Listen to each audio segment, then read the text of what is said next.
He was on the file, but I'm not going to mention it. Thank you very much.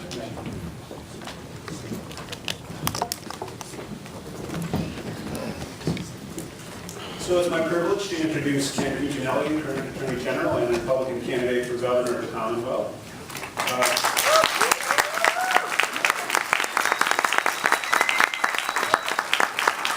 I love myself, George Mason University.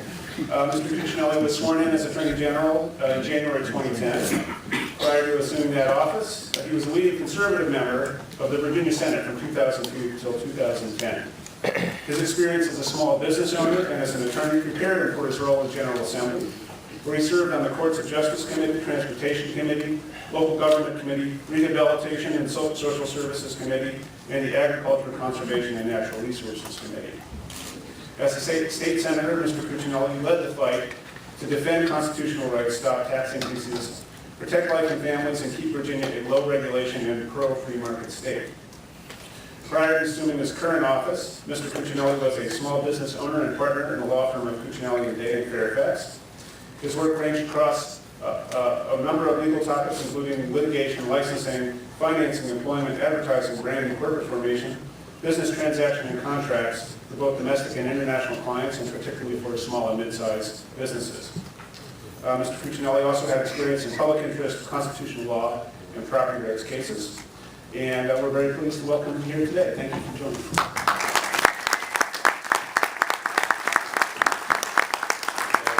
Good to be with you all. I'm glad to be here to actually talk about what this forum is about, energy. Because I actually have an energy policy.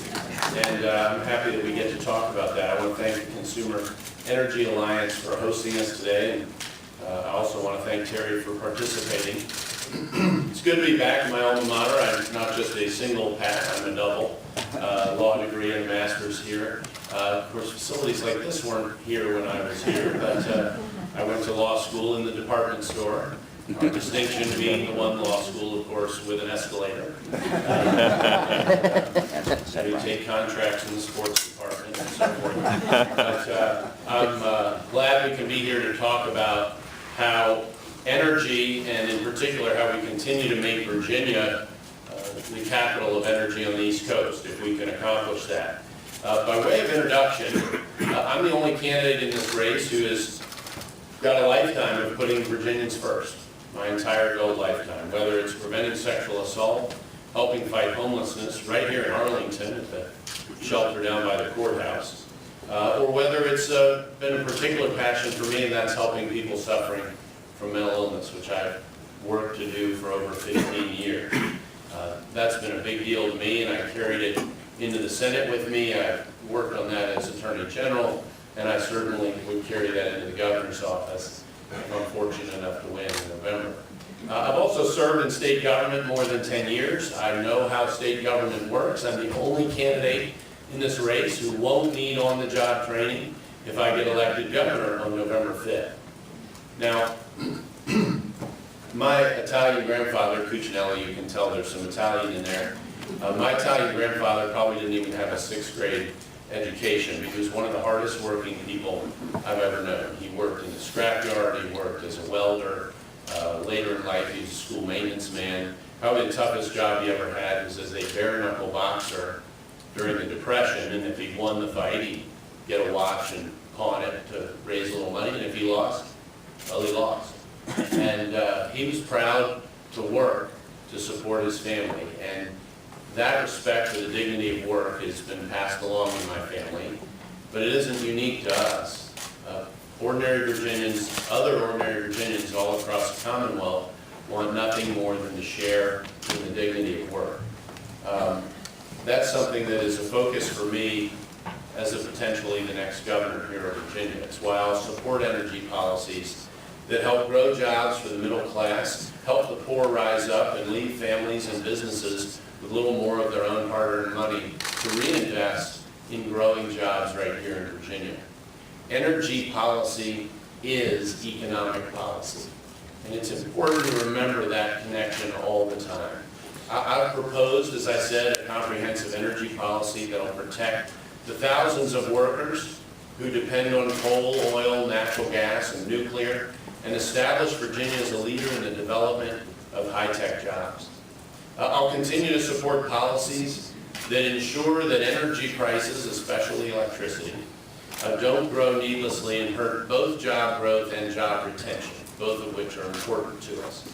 I continue to fight to protect coal workers and the families who depend on Virginia's coal plants from the destruction of federal overregulation, which I've done as Attorney General, and I'm the only candidate who would reliably do that as governor.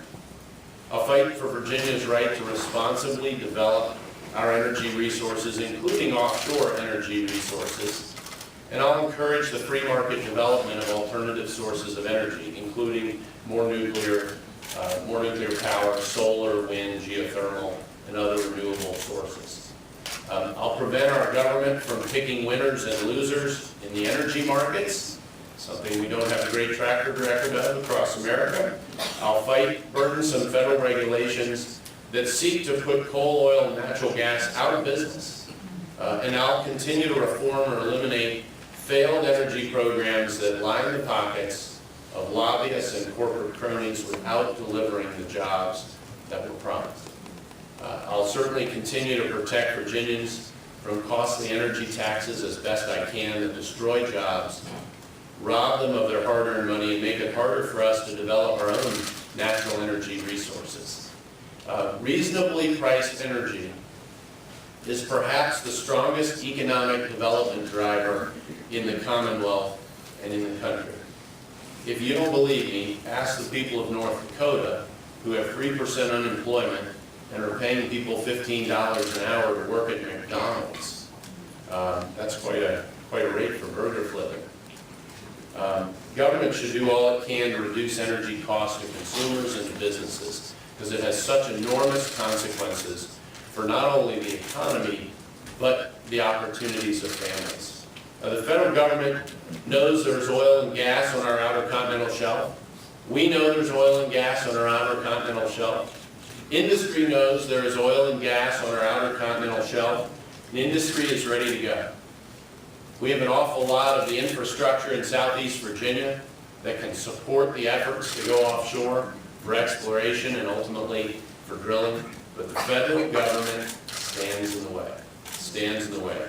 We're fortunate in Virginia to have strong bipartisan support in Congress from our 2 U.S. senators and most of our representatives for offshore exploration, which is the first step, of course, before in development of those resources. That stands in stark contrast to Terry McAuliffe, who spent years fighting for energy policies that hurt the poor and middle class. However, those are policies that Terry planned to profit on through his company, Green Tech. They said as much. Now, before I talk more about energy, my opponent, without apparently a positive agenda of much substance, has made a campaign about attacking me on a variety of issues. I'm sure you heard some of that today. On television, they take it up as well. There's a big difference between Terry and me on most issues. There is a clear contrast in this race in November, and particularly with respect to ethics, which he's been attacking me on in television in particular. You know, when mistakes were reported on my financial disclosures, it was because I reported them. It was because I went back and discovered them. And what did I do with them? I held a news conference to share that with everyone in Virginia. I wasn't proud of making those mistakes, but I think it was important to own up to it to the people of Virginia. And I voluntarily handed that situation over to a Democratic prosecutor who cleared me. Now, Governor McDonald's troubles have certainly upset Virginia's governments. Are Virginians prepared to vote for someone like Terry, who's still involved in a federal investigation on Election Day? Will they vote for someone who may enter office with a federal investigation hanging over his head? That would be a first. Terry's company is under not one, but 2 federal investigations for actions taken while he was chairman. Terry continues to refuse to honestly answer questions, and so while we'd likely only learn the truth about what's really going on in these rather dubious dealings after Election Day, I don't think that's a comfortable position for Virginians. And this cloud isn't new to Terry. There's a guy who rented out the White House bedroom for political donations, proudly bragged about selling seats on Air Force One for political donations. He was an unindicted co-conspirator in a union election money laundering case in the 90s. And he gave over $1 million gift loan to the then President of the United States, Bill Clinton, so they could buy a house in New York and his wife could run for the U.S. Senate. And as they say, the rest is now history on that one. His own party rejected him 4 years ago for a number of reasons, but in particular because he couldn't tell the truth about a host of issues, including the number of jobs he created. Remember, he claimed to have created more jobs than Bill Gates. Democratic primary voters rejected him in 2009, and now he's trying to recreate himself to sound like a centrist, claiming to be a convert on coal and offshore drilling. But don't be fooled. Look at who one of his largest contributors is. A left-wing, radical California environmentalist whose agenda would kill jobs, not create them. And remember what Terry says about his supporters. Quote, "You help me, I help you. That's politics," unquote. Well, that's not my politics.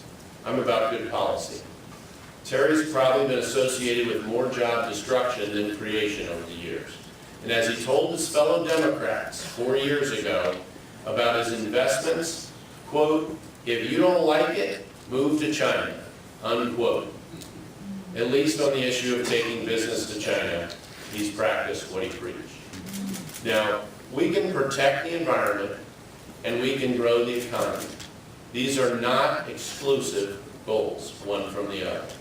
Terry wants you to believe that he's suddenly for offshore drilling, but you can't trust him on that. He's never been for offshore drilling for oil before. Why would he be now? And when push comes to shove, is he really going to go to the mat to fight for this opportunity? Terry is of Washington. He isn't going to fight Washington. I already have. I have a track record that you can trust on this issue. We could reduce our dependence on foreign oil and spark massive job growth right here in our own Commonwealth with environmentally safe drilling off our own coast. We can keep American wealth at home with a common sense energy policy. And as we see more turmoil in the Middle East with Syria and what that's doing to oil prices, that point is just driven home again. In fact, Terry McAuliffe has been a consistent enemy of the Virginia coal industry and the tens of thousands of families it supports. And it's easy to forget in Northern Virginia. It's easy to forget. In Virginia, the war on coal is a war on our poor.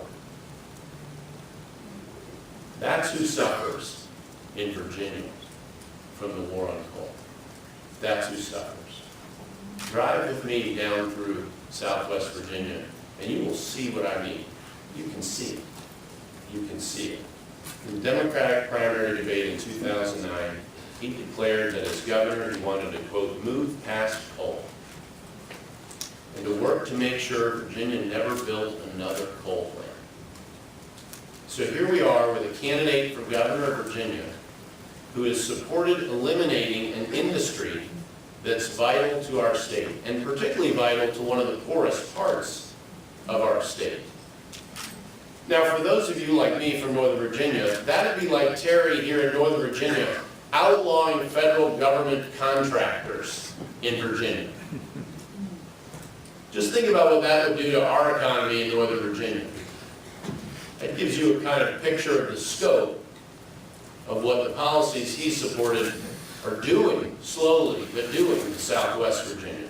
What Terry doesn't realize, I hope he doesn't realize, is that the war on coal that he supported is a war on Virginia's poor. Thousands of workers are employed in Virginia's coal mines, and tens of thousands more are employed in jobs that depend heavily on the coal industry. One Virginia Tech study found that for every job in Virginia coal mines, it supports 3 others outside. And it's not just Southwest Virginia.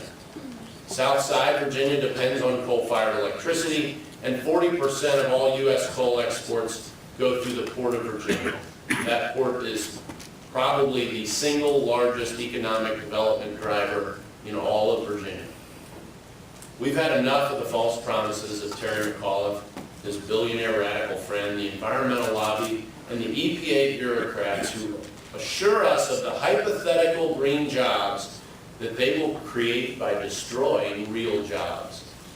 Hypothetical jobs don't pay real bills. He's all talk. He's all talk. Just ask some of those unemployed green tech workers. Doesn't appear to have worked out well for them.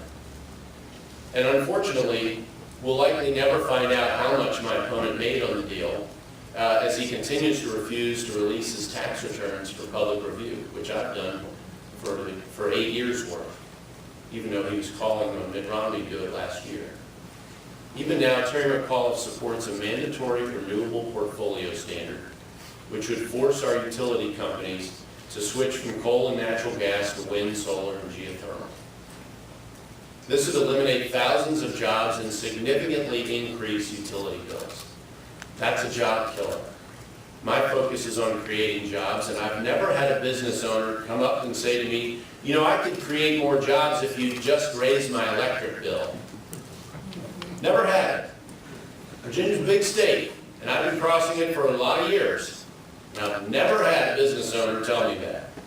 In fact, as I've traveled the Commonwealth, not a single person has come up to me and said they think that skyrocketing costs associated with eliminating coal makes good economic sense and would create jobs. That's what my opponent has supported. Maybe because it'll make money for him, as Green Tech said.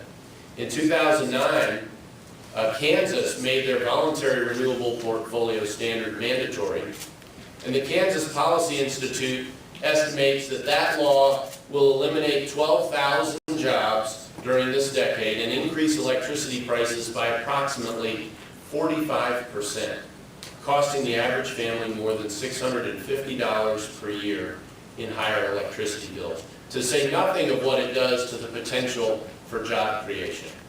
Studies of Washington and Oregon's renewable portfolio laws have shown similar results, thousands of lost jobs and higher electricity prices.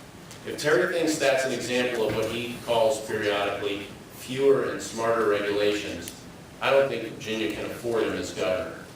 I'm 100% in favor of the development of solar, wind, geothermal, and other renewable energy sources.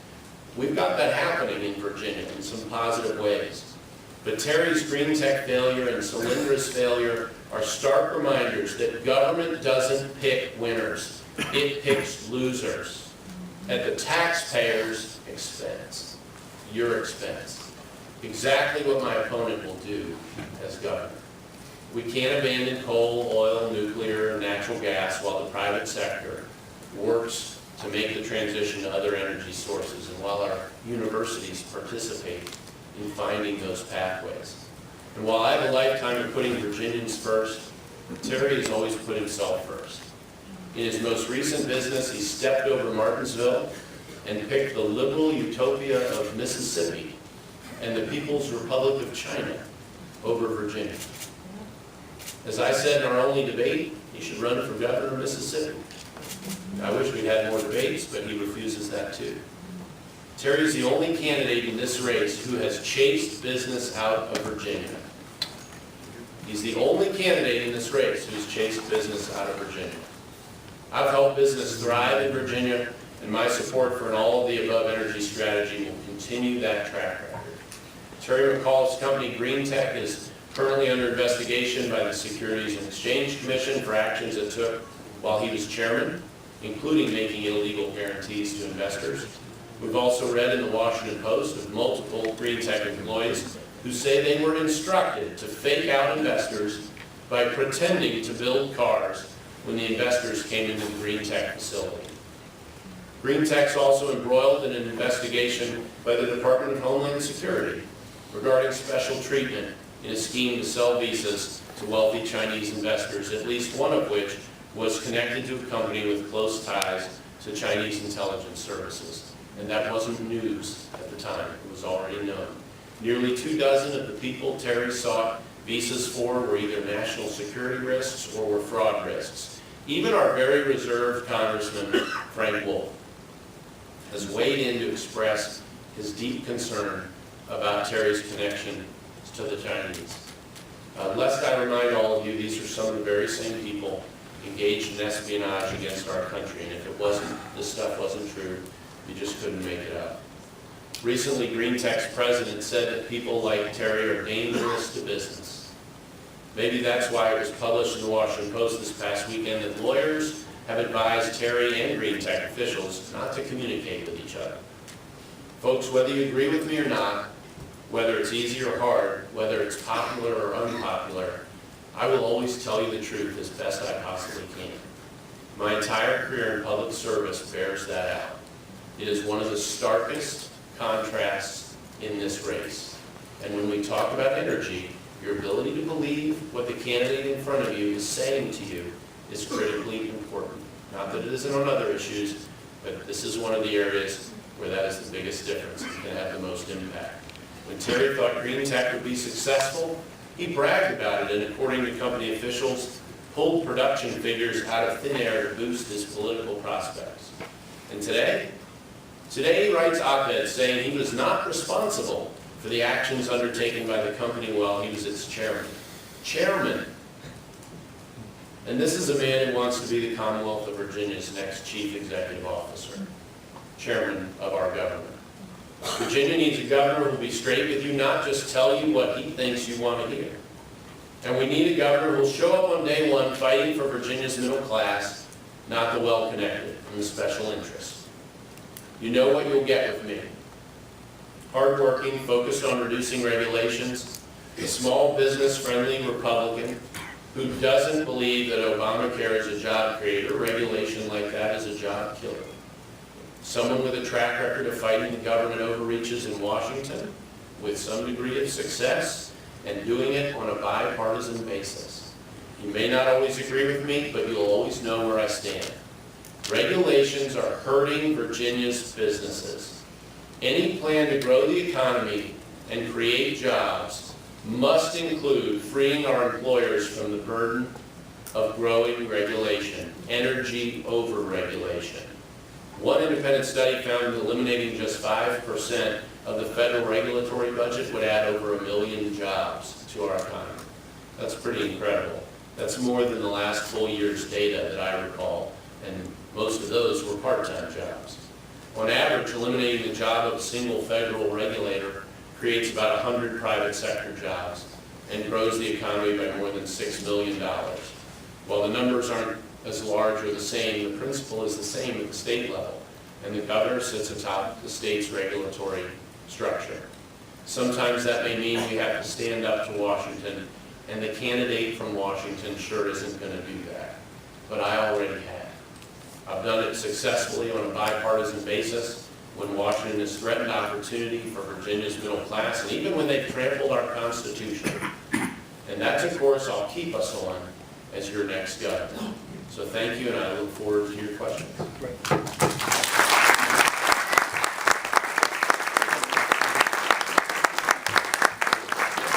So Ken, I want to start with electricity. You know, Virginia currently gets 95% of its electricity from coal, natural gas, and nuclear energy. And while we have, on one hand, federal regulations pending or soon to be introduced that are targeting coal-fired power generation and are expected to see, to some degree, coal-fired power generation getting hurt. At the same time, Virginia's population is projected to grow 20 to 30% by 2030, and the electricity use in the state is projected to have significant increases as well. As governor, how do you help expand electricity production to help fill that gap? Well, it's important for us to remember that no single source is going to fill the gap that you're asking about. We have to defend our ability to utilize coal, to go offshore for oil and natural gas, to try and expand potentially our nuclear potential, and we have 4 reactors in Virginia now, and to grow the new and renewable energy sector, while also advancing energy conserving technologies. That's a big deal. A simple example is if you just think of one of these data centers we have up here in Northern Virginia, average size data center will use about 40 megawatts of electricity a year. And if they increase their efficiency by just 10%, you knock that down substantially. You drop that from 40 to 36 megawatts a year just with the servers. So those kinds of opportunities exist as well. But you mentioned coal, and coal is critical to Virginia's energy security. Provides over 20,000 jobs in Virginia, contributes over $2 billion to our economy. And as I mentioned in my opening, in 2009, Terry McAuliffe said he didn't want to see another coal plant built in Virginia. Wanted to move past coal. It's straight out of the federal administration's playbook, President Obama's playbook, to wage a war on coal, which is what one of his administrative supporters called it this summer when he renewed that with his speech in June. I don't think Terry McAuliffe is going to rest until coal plants are shuttered. And that's what he talked about in 2009. I'll fight for Virginia families that depend on coal for their jobs and for the utility bills. I mentioned the coal industry in Southwest Virginia, but APCO is our second biggest utility in Virginia, behind Dominion. Dominion is one we're more familiar with in Northern Virginia. APCO serves over 500,000 families and customers from Charlottesville, Roanoke, on down to the North Carolina line, roughly speaking. And they're about 80% coal-fired electricity. And that's also one of the poorest parts of Virginia. A lot of people on fixed incomes, and so as the prices of electricity continue to rise quickly, because of the assault on coal, they pay a particular price. And when we're trying to bring manufacturing back to that part of Virginia, coal is a critical element. And the reason is electricity is such an important component of manufacturing. If we're going to see manufacturing, customized manufacturing, specialized manufacturing, which is coming back to a certain degree in Southside, if we're going to see that trend continue and really grow, which is what we need and what they need, we need long-term, reliable electricity prices. And that is going to require pushing back on the war on coal. And of course, as I touched on, I'll also continue the research efforts in Virginia to look at more clean coal technology and ways to utilize it more effectively. I'll give you one example. The newest coal plant built in Virginia in Wise County uses different technology and burns the same coal much more cleanly to obtain the same amount of energy. It represents a substantial advance. It's one of the cleanest coal plants in the whole country. Also, this past session, took a year and a half to get it, but I got an electricity bill passed on a bipartisan basis. Republicans and Democrats supported it. It opened the market to competition for electricity production. So-called NUGs, non-utility generators, were effectively disadvantaged versus APCO and Dominion, who got bonuses that you paid and our businesses paid through an artificial transfer of wealth to build all sorts of different things, like really everything eventually got bonuses, as they were called, adders, whether it was coal-fired or landfill gas, or I mean, the list goes on. Everything kept getting added to the list. But non-utility generators, competitors on the open market, didn't get those bonuses, didn't get those adders. So the utility companies were artificially incentivized to build this themselves instead of to utilize people who specialize in providing this kind of power and can do it more cost effectively, so all of our electric bills would be lower and we'd be more competitive for business in Virginia. Now compare that effort, and as I said, that took a year and a half to accomplish because there is a great deal of challenge when you bring an electricity bill. You've got to really convince people. And we put experts together and did exactly that. Now my opponent has supported a 25% mandatory renewable portfolio standard by 2025 in the past. Well, what does that mean in English? That means 1/4 of our electricity in Virginia coming from sources like solar, geothermal, wind, and so forth. Well, these are the kind of policies that are being pursued in some states and by some governments that are failing miserably, destroying jobs, and cranking up the price of electricity. Those are job-killing policies.